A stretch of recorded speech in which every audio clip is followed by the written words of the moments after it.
नमस्कार दोस्तों, welcome to my YouTube channel financial knowledge.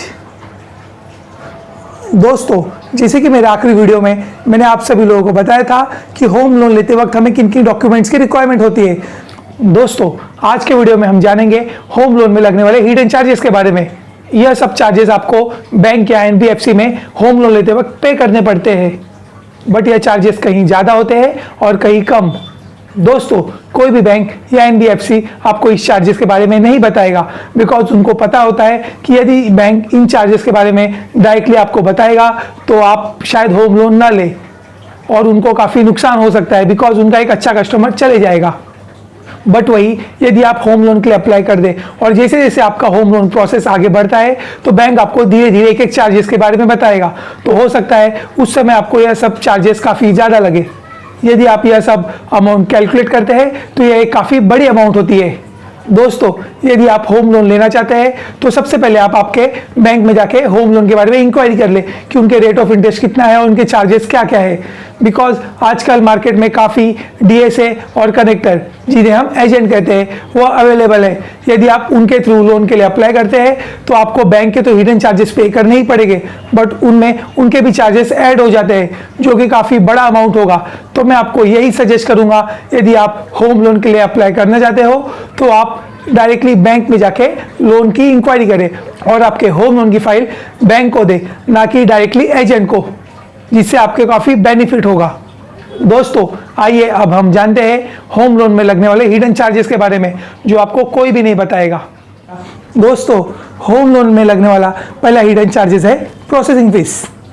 दोस्तों, प्रोसेसिंग फीस में बैंक की sales and marketing cost, DSA and connector cost as well as administration cost शामिल होता है। दोस्तों, एडमिनिस्ट्रेशन एक्सपेंस में बैंक का field investigation, risk control unit, CIBIL report, personal discussion as well as पूरे file process करने का कॉस्ट, यह सब इंक्लूड होता है। फील्ड इन्वेस्टिगेशन यानी बैंक जो भी आपका रेसिडेंस और ऑफिस का वेरिफिकेशन करवाती है वह आपका फील्ड इन्वेस्टिगेशन में इंक्लूड होता है। एंड आरसीयू यानी बैंक आपके फाइल का जो भी आरसीयू करवाती है, आरसीयू यानी रिस्क कंट्रोल यूनिट, जिसे बहुत सारे बैंक में एफसीयू भी कहते हैं। एफसीयू यानी फ्रॉड कंट्रोल यूनिट। दोस्तों, इसमें बैंक आपके पूरे फाइल का ड्यू डिलीजेंस करती है, यानी कि जो भी डॉक्यूमेंट्स आपने प्रोवाइड किए हैं वह जेन्युइन है या नहीं, जिसके लिए bank third party agency hire करती है। वह यह सब फील्ड इन्वेस्टिगेशन और रिस्क कंट्रोल यूनिट, यह सब वेरिफिकेशन थर्ड पार्टी एजेंसी करती है बैंक के बिहाफ में। फिर आता है सिविल रिपोर्ट। आपका सिविल रिपोर्ट जनरेट करने के लिए जो भी कॉस्ट लगते हैं वह भी आपके प्रोसेसिंग फीस में इंक्लूड होते हैं। फिर आती है पीडी यानी पर्सनल डिस्कशन। इसमें बैंक का क्रेडिट मैनेजर आपके ऑफिस या रेसिडेंस में आकर पूरे डिटेल्स में इंक्वायरी करता है, आपका डिस्कशन करता है आपके लोन के बारे में। फिर आता है file processing cost. File processing cost यानी जो भी आपके पूरी फाइल लॉगिन से लेके, सैंक्शन से लेके, डिसबर्समेंट से लेके हैंडओवर तक जो भी बैंक का स्टाफ प्रोसेस करता है उसकी भी कॉस्ट आपके प्रोसेसिंग फीस में इंक्लूड होती है। दोस्तों, प्रोसेसिंग फीस के लिए बैंक आपसे 0.25% टू 2% ऑफ लोन अमाउंट आपसे चार्ज करती है। दोस्तों, तो यह सब कॉस्ट इंक्लूड होते हैं आपके प्रोसेसिंग फीस में। दोस्तों, नेक्स्ट है लीगल एंड टेक्निकल फीस। इसके लिए भी bank third party agency hire करती है, जो कि आपके लीगल और टेक्निकल की वेरिफिकेशन करता है। आपके प्रॉपर्टी की क्या वैल्यू है, इसके लिए बैंक एक स्टाफ आपके प्रॉपर्टी विजिट के लिए भेजता है, जो आपके प्रॉपर्टी की पूरी वेरिफिकेशन करता है कि उसकी मार्केट वैल्यू क्या है, और उस बेसिस पर आपके वैल्यूएशन रिपोर्ट बैंक को प्रोवाइड की जाती है। और लीगल में बैंक आपके लीगल प्रॉपर्टी की पूरी चेक करते हैं और थर्ड पार्टी एजेंसी आपके पूरे लीगल प्रॉपर्टी पेपर्स चेक करती है और उस बेसिस पर बैंक को लीगल रिपोर्ट प्रोवाइड करती है, और एज वेल एज आपके प्रॉपर्टी का 13 साल का सर्च भी करती है कि आपने कहीं कोई बैंक में लोन तो नहीं लिया, या तो कोई वह प्रॉपर्टी पर कोई प्रॉब्लम तो नहीं, यानी कि कोई डिस्प्यूट तो नहीं, वह सब भी वेरिफिकेशन करता है और उसके बाद आपको सर्च रिपोर्ट भी वह बैंक को प्रोवाइड करती है। और फिर जब आपका लोन पूरा प्रोसेस हो जाता है तो आपके ओरिजिनल प्रॉपर्टी की वेटिंग भी चेक करती है। वेटिंग यानी जो भी आपने प्रॉपर्टी पेपर्स दिए हैं वह जेन्युइन है या नहीं, कहीं वह फ्रॉड तरीके से डुप्लीकेट तो नहीं बनाया गया है। तो दोस्तों, लीगल और टेक्निकल फीस भी इसमें इंक्लूड होती है। और दोस्तों, आपके लीगल टेक्निकल फीस के लिए बैंक आपसे 5,000 से लेकर 10,000 रुपये तक चार्ज करती है। फिर नेक्स्ट चार्जेस आता है एमओडीटी फीस। एमओडीटी यानी memorandum of deposit of title deed. दोस्तों एमओडीटी दो टाइप की होती है, एक तो होता है इक्विटेबल मॉर्गेज एंड सेकंड होता है रजिस्टर्ड मॉर्गेज, जिसे आरएमडी कहते हैं। और एमओडीटी के लिए आपको 0.1 से लेके 0.5% तक स्टैम्प ड्यूटी पे करनी पड़ती है आपके लोन अमाउंट की, और स्टैम्प ड्यूटी के charges state to state depend है। नेक्स्ट हिडन चार्जेस है होम लोन इंश्योरेंस। दोस्तों यह काफ़ी बड़ा हिडन चार्जेस होता है। इसमें दो टाइप का इंश्योरेंस आता है, लाइफ इंश्योरेंस और प्रॉपर्टी इंश्योरेंस। दोस्तों जब भी आप होम लोन लेते हैं तब आपको bank life insurance as well as property insurance आपके होम लोन के साथ सेल कर देती है।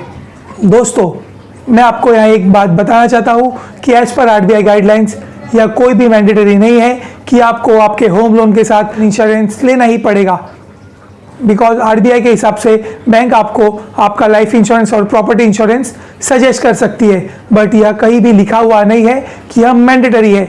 बट आजकल बैंक आपको यह as a mandatory life insurance and property insurance home loan के साथ देती है, बिकॉज बैंक को भी पता होता है कि कल उठकर अगर कुछ भी प्रॉपर्टी या आपके लाइफ के साथ कुछ हुआ तो बैंक को उनके लोन के पैसे इजीली इंश्योरेंस कंपनी से मिल जाते हैं। जैसे कि इसमें दो टाइप के इंश्योरेंस होते हैं, एक लाइफ इंश्योरेंस, एक प्रॉपर्टी इंश्योरेंस।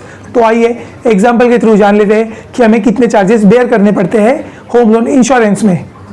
दोस्तों यदि आप 50 लाख का होम लोन लेते हैं और आपकी एज 28 है तो आपको लाइफ इंश्योरेंस के लिए आपको 500 रुपीज़ पर मंथ पे करने पड़ेंगे। तो आप जान सकते हैं ₹500 पर मंथ यह काफ़ी बड़ा अमाउंट होगा, बिकॉज यह 500 रुपीज़ पर मंथ आपके होम लोन में इंक्लूड होते हैं, जिसका इंटरेस्ट आपको आपका जब तक लोन चलता है तब तक पे करना पड़ता है। दोस्तों फिर नेक्स्ट है प्रॉपर्टी इंश्योरेंस। दोस्तों आपका प्रॉपर्टी इंश्योरेंस का प्रीमियम आपके लोन अमाउंट पर डिपेंड होता है। दोस्तों नेक्स्ट है स्टैम्प पेपर चार्जेस। दोस्तों बैंक जब आपका होम लोन प्रोसेस करती है तो डिसबर्समेंट के लिए जो भी स्टैम्प पेपर लगते हैं उसके भी चार्जेस आपको पे करने पड़ते हैं, और उसके चार्जेस 300 रुपये से लेकर 800 रुपये तक होते हैं। दोस्तों नेक्स्ट है प्रीपेमेंट और फोरक्लोजर चार्जेस। यदि आपका home loan floating rate of interest पर चल रहा है तो यदि आप उसका पेमेंट आपके ओन सोर्स ऑफ फंड से करते हैं तो आपको कोई भी चार्जेस नहीं पे करने पड़ते। बट यदि आपका home loan fix rate of interest पर चल रहा है या तो आप वो लोन कहीं और ट्रांसफ़र करना चाहते हैं तो उसके लिए आपको 0.2 से 0.4% तक का चार्जेस पे करना पड़ता है। नेक्स्ट है कन्वर्जन चार्जेस।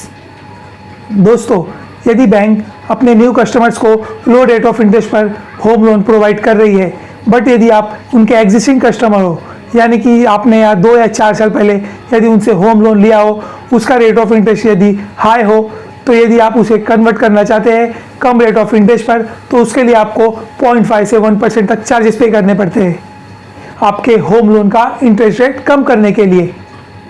दोस्तों नेक्स्ट है स्विचिंग फीस। स्विचिंग फीस यानी यदि आपका home loan fix rate of interest पर चल रहा है और उसे आप फ्लोटिंग में कन्वर्ट करना चाहते हैं, या तो आपका यदि होम लोन फ्लोटिंग पर चल रहा है और आप उसे फिक्स रेट पर कन्वर्ट करना चाहते हैं तो उसके लिए आपको एक स्विचिंग फीस पे करनी पड़ती है। तो उसके लिए आपको 1% से 2% तक चार्जेस पे करने पड़ते हैं आपके आउटस्टैंडिंग लोन अमाउंट की। दोस्तों नेक्स्ट है लेट पेमेंट फीस। यदि आप अपनी EMI लेट पेमेंट करते हैं तो उसके लिए भी आपको चार्जेस पे करने पड़ते हैं, और इसके चार्जेस 300 रुपये से लेके 1000 रुपये तक होते हैं। नेक्स्ट है नेक्स्ट रिटर्न या चेक बाउंस चार्जेस। यदि आप आपके होम लोन की EMI चेक के थ्रू पेमेंट करते हैं या तो आपका EMI नेच के थ्रू जाता है और आपने चेक या आपका नेच बाउंस हो गया है तो उसके लिए भी आपको एक चार्जेस पे करने पड़ते हैं जो कि 300 रुपये से 500 रुपये तक के होते हैं। नेक्स्ट है लोन टेन्योर चार्जेस। दोस्तों लोन टेन्योर चार्जेस यानी यदि आप आपका लोन का टेनर कम करना चाहते हैं, यानी आपका सपोज 25 साल के लिए चल रहा है और आप उसे 20 साल में कन्वर्ट करना चाहते हैं तो उसके लिए भी आपको एक लमसम अमाउंट के चार्जेस पे करने पड़ते हैं। नेक्स्ट है रीपेमेंट मोड स्वैप चार्जेस। दोस्तों यदि आप आपके लोन का पेमेंट चेक से करते हैं और आप उसे कन्वर्ट करना चाहते हैं नेच में, यानी कि आप उसका पेमेंट नेच के थ्रू करना चाहते हैं जिससे आपको बार बार याद रखने की ज़रूरत नहीं कि मेरी EMI की डेट आने वाली है और मुझे चेक डिपॉजिट करना है।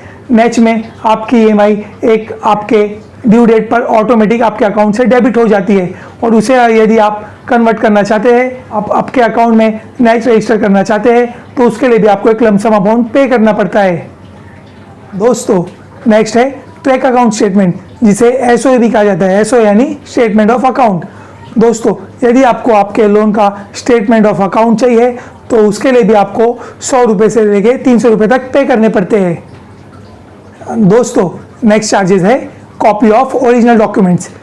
दोस्तों यदि आपको आपके ओरिजिनल पेपर्स की कॉपी चाहिए, जो आपने होम लोन लेते वक्त जो बैंक में ओरिजिनल पेपर सबमिट किए हैं, और यदि आपको आपके ओरिजिनल पेपर्स की कॉपी चाहिए, उसके लिए भी आपको 300 रुपये के आसपास आपके पर डॉक्यूमेंट सेट के हिसाब से पे करना पड़ता है। दोस्तों नेक्स्ट है एलओडी। एलओडी यानी लिस्ट ऑफ डॉक्यूमेंट। दोस्तों होम लोन लेते वक्त आपने जो जो डॉक्यूमेंट्स दिए हैं, यदि आपको उसका लिस्ट ऑफ डॉक्यूमेंट चाहिए तो उसके लिए भी आपको 300 रुपये से 500 रुपये तक के चार्जेस पे करने पड़ते हैं। दोस्तों नेक्स्ट है फोरक्लोजर लेटर।